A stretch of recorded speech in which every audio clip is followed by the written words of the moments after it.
সমাজ কল্যাণমন্ত্রী রাশেদ খান মেনন জানিয়েছেন, এবার মন্ত্রিপরিষদের আকার বাড়তে পারে। অর্থসহ কিছু মন্ত্রণালয়ে যুক্ত হতে পারেন নতুন মুখ। প্রতিমন্ত্রী ও উপমন্ত্রী পদে প্রাধান্য দেওয়া হতে পারে তরুণদের। বিশ্লেষকদেরও ধারণা, তরুণদের প্রাধান্য দিয়ে একটি চৌকস মন্ত্রিসভাই গঠন করবেন শেখ হাসিনা। আরও জানাচ্ছেন মাহবুব শারুক। কৃত্রিম বিশ্বাস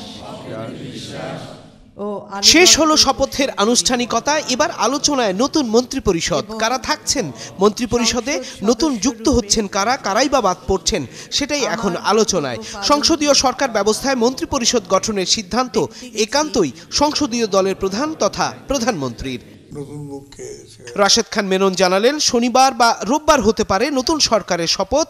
প্রবীণের পাশাপাশি তরুণদের নিয়ে মন্ত্রিপরিষদের কলেবর বেড়ে এবার 50 থেকে 55 পর্যন্ত হতে পারে।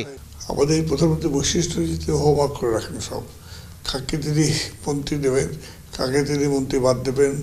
আগামীকাল শুক্রবার, তো শুক্রবার বাদ দিয়ে শনি রবিবার একটা ডিক্লারেশন আসবে। টেকনোক্রেট মন্ত্রী যুক্ত হতে পারেন। একই সাথে অর্থ মন্ত্রণালয় সহ কিছু মন্ত্রণালয়ের মন্ত্রিত্বে নতুনদের দেখা যাবার সম্ভাবনা থাকছে।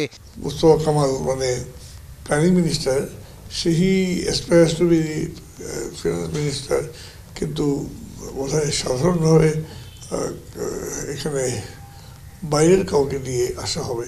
নতুন সরকারের মূল লক্ষ্য থাকবে পদ্মা সেতু, রূপপুর পারমাণবিক বিদ্যুৎ কেন্দ্র সহ 10টি মেগা প্রকল্পের দ্রুত বাস্তবায়ন। এটা যদি করে ফেলতে পারেন, তিনি আরো এক টার্ম দুটো জন্য প্রধানমন্ত্রী থেকেও যেতে পারেন। রাজনৈতিক বিশ্লেষকদের চাওয়া তারুণ্য নির্ভর দুর্বার গতিশীল মন্ত্রিপরিষদ গঠনের, যেখানে থাকবেন দক্ষ ও যোগ্য মানুষরা। ব্রিটিশ আমলে জন্ম নেওয়া অন্য কোনো মন্ত্রী আমাদের দরকার নাই।